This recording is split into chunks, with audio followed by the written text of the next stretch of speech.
There's a new sauce coming to Chipotle, cilantro sauce. Will you eat it? We have Paris Wolf back from Cleveland.com, and Paris is testing out all the new food. You got a little early taste of the sauce. We'll have a link to your story in Cleveland.com giving you a review of it. But for us, how was it? What did you think? I liked it a lot, but for me, when I order food, I don't always order based on like, oh, it's steak, it's chicken. I always think of the sides and the sauces first. So to have a new sauce was interesting to me.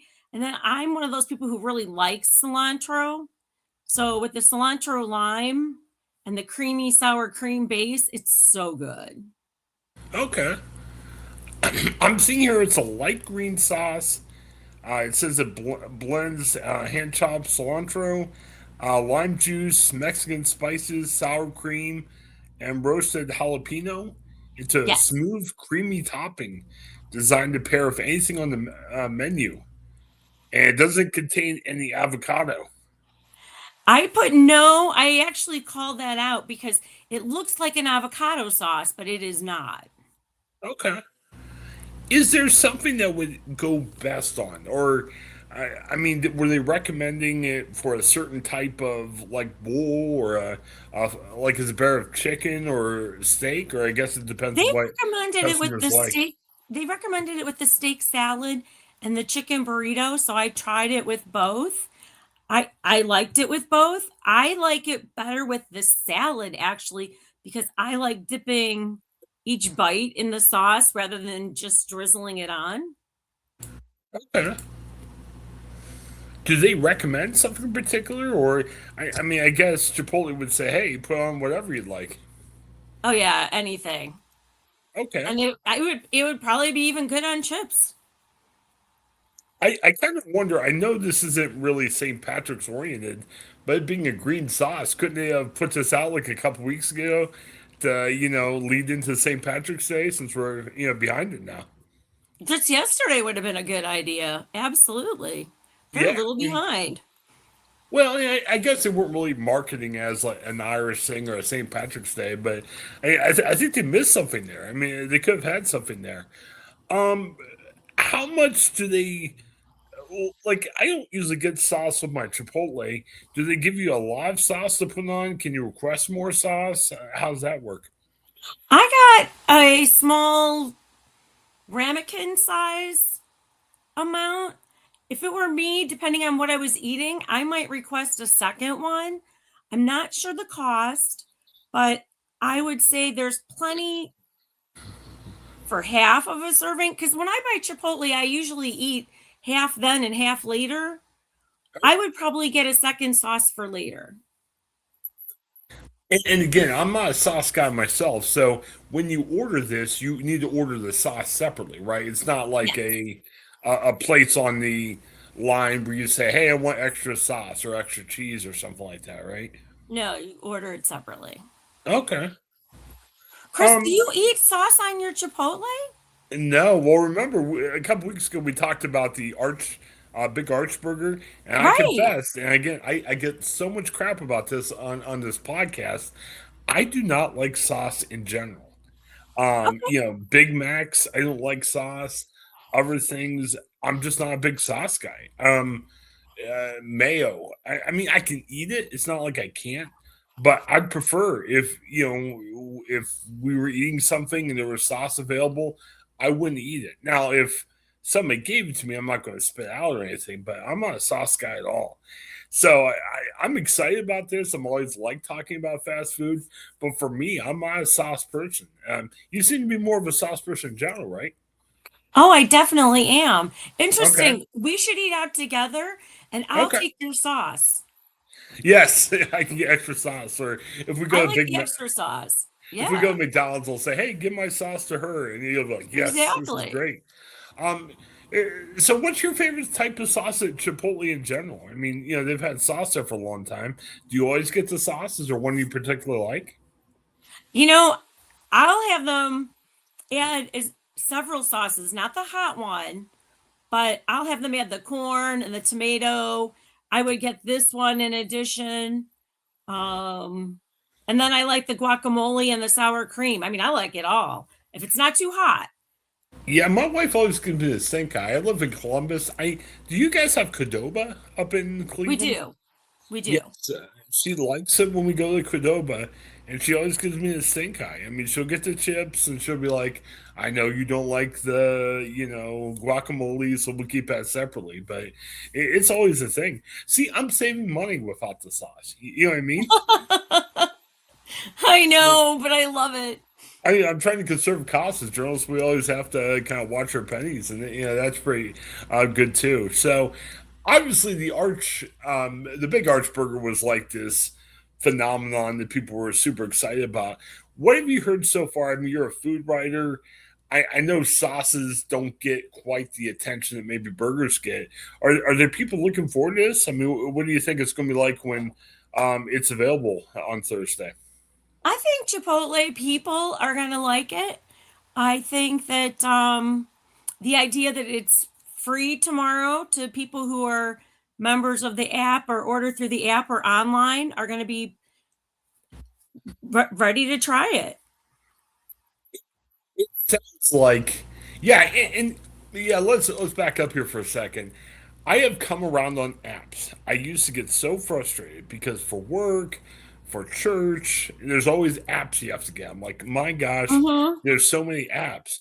But really, everyone talks about how food prices have gone up, and they have, no matter what your politics are. But Oh yeah. hey, the app can help you save money. So if you like Chipotle and everything, get the app. You get discounts, but you also get the free sauce deals.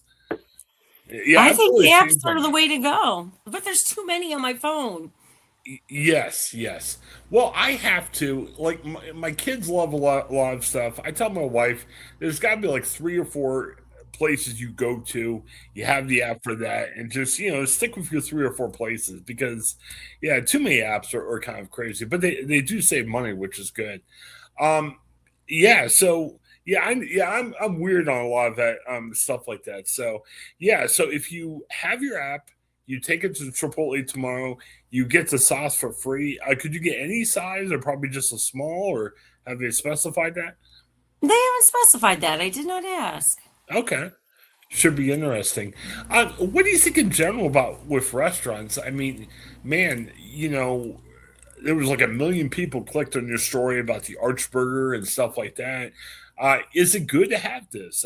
I mean, if I'm a fast food person and I want attention, and I want publicity, stories in the local paper and everything, why we should see more stuff like this come out, wouldn't you think? You know, um, Pete Chakurian, our editor, our food team editor, Mhm. and I were talking, and we might try doing more of it and see how much people are interested. We have so many views on the Archburger, but McDonald's has a tremendous draw.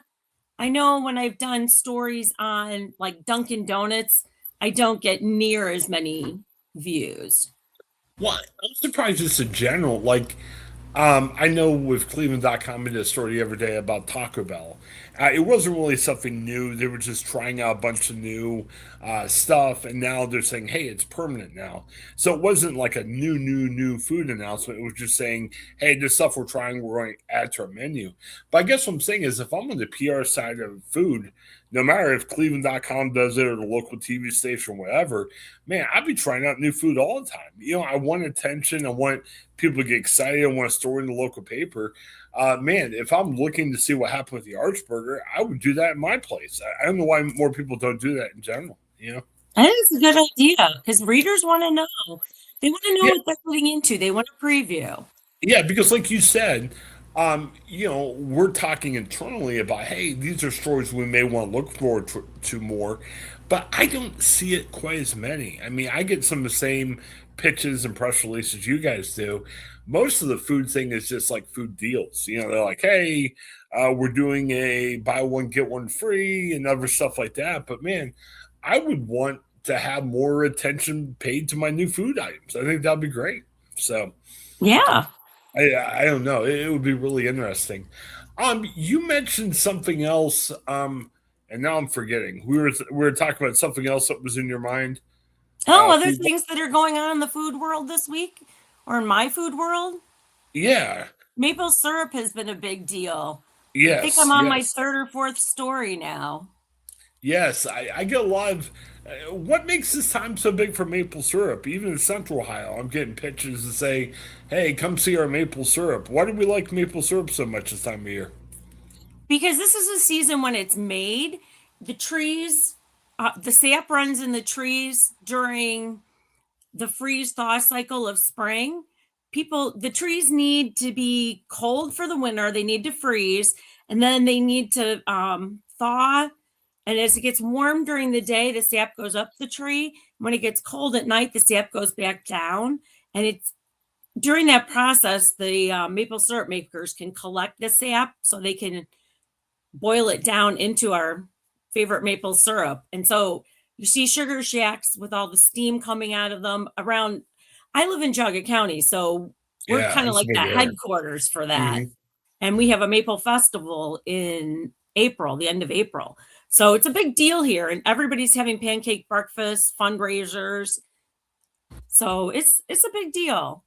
Fantastic. How does the weather impact that? Because, and I know Ohio Marches are always crappy, but man, we go from like 20 degrees to 70 on the weekend and everything else. Does that impact the maple syrup, or is it just pretty much ready to go no matter how bad the weather swings? The crappie is actually good in some Really? ways. Wow. We need the Okay. nights to chill down, but this year's been a little, as one of my sources told me, a little weird Mhm. because when we've had it just right, the runs of sap have been really big. So Wow. while we haven't Okay. had a lot of swings day and night, we've had some consistently warm temperatures. The runs have been pretty good. Wow. Um, Okay. the fact that it's cold today and snowing outside is Yeah. actually good because it gives the trees another kind of kick to keep have the sap flowing. But they're getting closer to budding, and as soon as it warms up and stays warm, they're going to bud, and you can't draw sap off after that. It's going to be bitter and dark. So finally, it's a good thing for the crazy weather changes. I mean, we're grumpy because of them, and I know a lot of stuff. It doesn't help, but hey, it helps maple syrup. So Yeah, if you're looking for a way to be optimistic about the weather changing so quickly, hey, support the maple syrup thing. It's really great. So absolutely. fantastic. Anything coming up big on your beat? I mean, obviously, you work for Cleveland.com. We share links to it all the time. What can people expect? Anything exciting coming up in the near future? Well, we've been doing a lot on fish fries because that's big for Lent. Um, Right? And I have a couple of things on the West Side Market coming up. I do profiles regularly of the Mhm. West Side Market vendors. So I have some of those coming up. Those are well, the West Side Market, you've been there, right, Chris? Yes, yes, yeah. It's a wonderful place. It's 113 years old this year, I believe. And it's a wonderful place.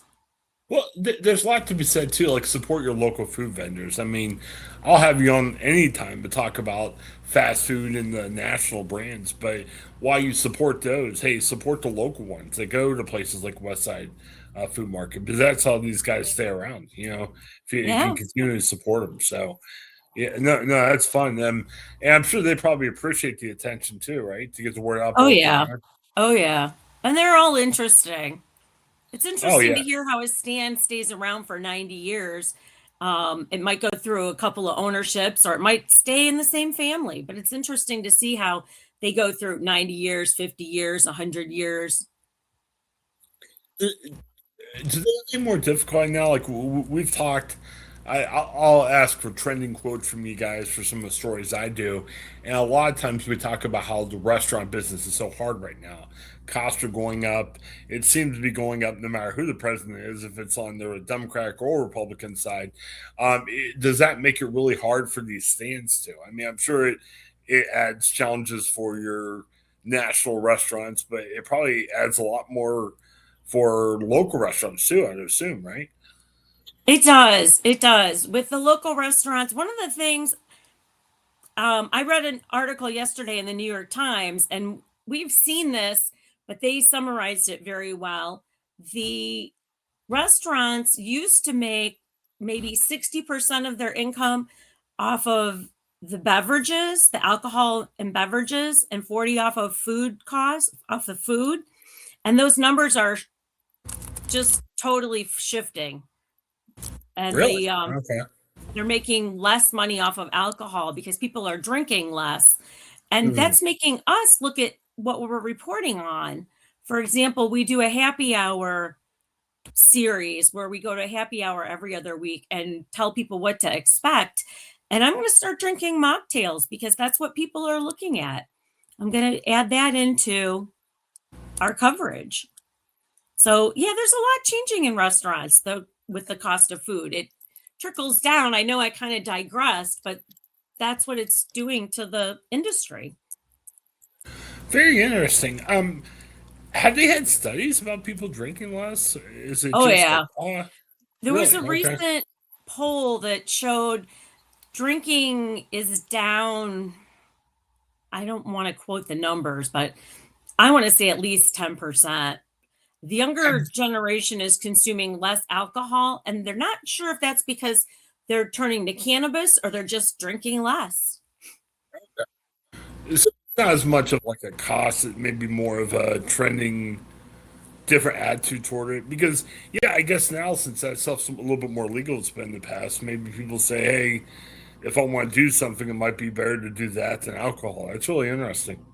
It is. It is. It'd be interesting to see what the real numbers are, but I think cannabis research is harder to get funding for, so there's not as much research out there on that.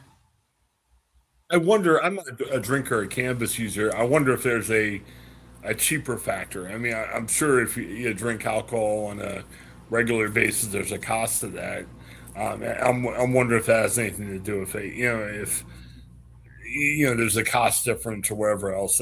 That's a fascinating study. That'd be a great story for someone to take a look at sometime. It'd be really cool. Yeah, yeah. I would bet the cost is a big factor. Yeah. Yeah, very interesting. I really haven't thought about that. I'm glad you mentioned that. It's really interesting. All right. Well, thanks, Paris. I appreciate it. Love to make this a regular thing. I mean, I know you've had some big fast food stories, which has brought you to our attention, but man, I love just talking food. It's interesting. I know for a lot of families out there like mine, we get busy, and I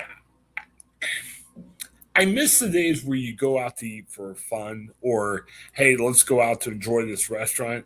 I know a lot of times for my family, like tonight, we're going to probably get pizza, not to enjoy the pizza, but because we're so darn busy tonight.